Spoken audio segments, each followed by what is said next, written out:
Hi friends, morning பாப்பாவுக்கு பார்த்தீங்கன்னாக்கா D3 tonic கொடுக்கணும். ஸோ அதை வந்துட்டு கொடுத்துட்டு கூட கொஞ்சம் நேரம் விளையாடலான்னு சொல்லிட்டு டைம் ஸ்பெண்ட் பண்ணிகிட்டு இருந்தேன். பார்த்தீங்கன்னாக்கா என்னோட காதை வந்து நல்லா இறுக்கி பிடிச்சிட்டு விடவே மாட்டேன்ட்டா. என்னமோ மிரட்டுற மாதிரி பண்ணிகிட்டு இருந்தா. பாப்பா விடு பாப்பா விடு பாப்பாங்கிற கேட்கவே இல்லை. பயங்கரமாக ஒரு 10 நிமிஷம்னாலும் இருக்கும் அப்படியே பிடிச்சி வச்சுட்டு மிரட்டிகிட்டு இருந்தா. அப்புறம் சரி வெளியில் வந்து செடியை பார்க்கலான்னு பார்த்தேங்க. அந்த கற்பூரவள்ளி செடி வச்சுருந்தேன் இல்லையா, ஸோ அதை இப்போ தான் வந்துட்டு இலையெல்லாம் விட்டு நல்லா துளுத்து வந்துட்டு இருந்துச்சு.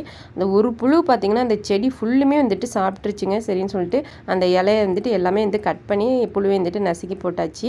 கம்பை நட்டுற மரத்தை வெட்டுறதுக்காக அதுக்கு மறுபடியும் பார்த்தீங்கன்னாக்கா பூஜை பண்ணிட்டு இருந்தாங்க. ஸோ அதை பார்த்துமே ரொம்ப கஷ்டமாக இருந்துச்சுங்க. சம்மர் சீசன் வேற வரப்போகுது, இந்த மரத்தை வேற வெட்டுறாங்களே, இந்த மரம் வளர்கிறதுக்கு எத்தனை வருஷம் ஆகியிருக்கும் அப்படிலாம் சொல்லிட்டு புலம்பிகிட்டே இருந்தாங்க. எங்கேயோ போய் ஒரு காட்டுப்பக்கம் கூட ஒரு கண் தெரியாத இடத்துல வெட்டியிருந்தா கூட நமக்கு இவ்வளோ கஷ்டமாக இருக்காது. கண்ணு முன்னாடியே இருக்கிற மரத்தை வந்துட்டு இப்படி வெட்டிட்டு இருக்கிறாங்களே அப்படின்ட்டு ரொம்ப ஒரு மாதிரி ஆயிடுச்சு. ஒரு மரத்தை வெட்டுறீங்கன்னா அட்லீஸ்ட் ஒரு மரத்தை நட்டு வச்சுட்டு கூட வெட்டலாம் இல்லையா?